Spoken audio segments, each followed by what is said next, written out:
സമാന്തര ശ്രേണിയിലെ ഒന്നാം പദം 10, പൊതുവ്യത്യാസം 5 ആയാൽ 100-ാം പദം എത്ര? നമ്മൾ n-ാം പദം കാണാനുള്ള ഇക്വേഷൻ പഠിച്ചിട്ടുണ്ട്. a plus n minus 1 into 3. ഇവിടെ നമുക്ക് എത്രാമത്തെ പദം കാണാൻ പറഞ്ഞേ? 100-ാം പദം. കണ്ടെടുത്തിട്ട് ഇനി എ എന്ന് പറഞ്ഞാൽ ആദ്യ പദം ഇവിടെ തന്നിട്ടുണ്ട്. ഒന്നാം പദം എത്രയാണ്? 10. എക്ക് പകരം നമ്മളിവിടെ 10 സബ്സ്റ്റിറ്റ്യൂട്ട് ചെയ്യുക. Plus n minus 1. n എന്ന് പറഞ്ഞാൽ 100 മൈനസ് 1 ഗുണിക്കണം ഡി. പൊതുവ്യത്യാസം ഇവിടെ ക്വസ്റ്റ്യൻ ഡയറക്റ്റ് ആയി തന്നത് പൊതുവ്യത്യാസം 5. 10 പ്ലസ് 99 ഇൻറ്റു 5 പ്ലസ് 495.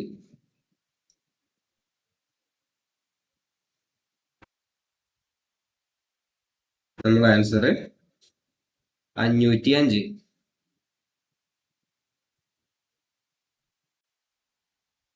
നമ്മൾ എക്സാമിന് സ്ഥിരമായിട്ട് കണ്ടുവരാറില്ല ഒരു ടൈപ്പ് ക്വസ്റ്റ്യൻ ആണ് എത്രാമത്തെ പദമാണ് എന്ന ക്വസ്റ്റ്യൻ. നമുക്കിവിടെ സമാന്തര ശ്രേണി തന്നിട്ടുണ്ട് 3,8,13 എന്ന AP-യിലെ അല്ലെങ്കിൽ സമാന്തര ശ്രേണിയിലെ എത്രാമത്തെ പദമാണ് 253. ഇത്തരത്തിലുള്ള ക്വസ്റ്റ്യൻ സോൾവ് ചെയ്യാൻ വേണ്ടി നമ്മൾ ഉപയോഗിക്കുന്ന ഇക്വേഷനാണ് പദങ്ങളുടെ എണ്ണം n = അവസാന പദം കുറയ്ക്കണം ആദ്യ പദം ഡിവൈഡഡ് ബൈ പൊതുവ്യത്യാസം പ്ലസ് 1. നമ്മൾ ഈ ക്വസ്റ്റ്യൻ നോക്കാം. നമുക്ക് 253 എത്രാമത്തെ പദമാണെന്ന് കണ്ടുപിടിക്കണം. n = അവസാന പദം. ഇതിൽ അവസാന പദം തന്നിരിക്കുന്നത് 253. കുറയ്ക്കണം ആദ്യ പദം. ഇവിടെ സമാന്തര ശ്രേണി തന്നിട്ടുണ്ട്. ആദ്യ പദം നമുക്ക് കിട്ടി 3 ഡിവൈഡ് ബൈ പൊതുവ്യത്യാസം. പൊതുവ്യത്യാസം കണ്ടുപിടിക്കാൻ വേണ്ടി രണ്ടാമത്തെ പദത്തിൽ നിന്ന് ആദ്യത്തെ പദം കുറയ്ക്കുക. അപ്പോൾ നമുക്കിവിടെ 5. അതുപോലെ ഇതിലും വലുതിനെ ചെറുത് കുറയ്ക്കുക. 13 8 കുറച്ചാൽ ചിലപ്പോൾ നമുക്ക് പൊതുവ്യത്യാസം 5 കിട്ടി. പൊതുവ്യത്യാസം ഡിവൈഡ് ചെയ്യുക പ്ലസ് 1. ഈ ടേം ചെയ്ത് കഴിഞ്ഞ ശേഷം 1 അവസാനം മാത്രമേ ആഡ് ചെയ്യാവൂ. 253 3 കുറച്ചാൽ 250 ഡിവൈഡ് ബൈ 5 പ്ലസ് 1. 250 ഡിവൈഡ് ചെയ്താണ് നമുക്ക് ആൻസർ 50. കാരണം 5 5 ആണ് 25 പ്ലസ് 1. നമുക്ക് ആൻസർ 51 കിട്ടി. 51-ാമത്തെ പദമാണ് 253. ഈ സെയിം ആയിട്ടുള്ള ഒരു ക്വസ്റ്റ്യൻ കൂടി നമുക്ക് നോക്കാം. 4,9,14 എന്ന സമാന്തര ശ്രേണിയിലെ എത്രാമത്തെ പദമാണ് 249? നമ്മൾ ഇക്വേഷന് പദങ്ങളുടെ എണ്ണം കാണാൻ വേണ്ടി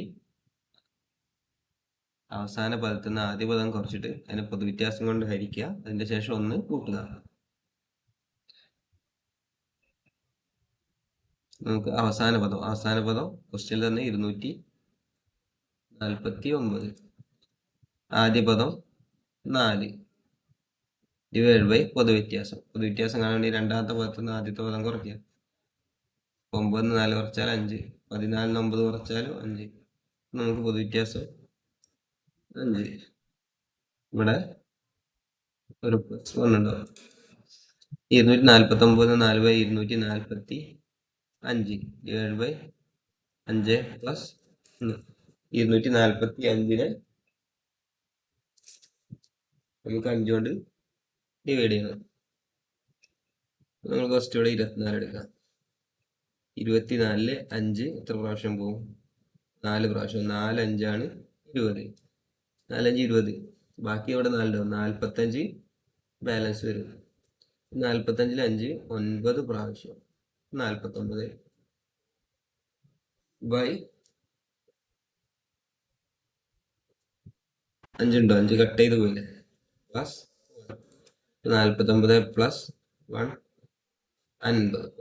50-ാമത്തെ പദമാണ് 249.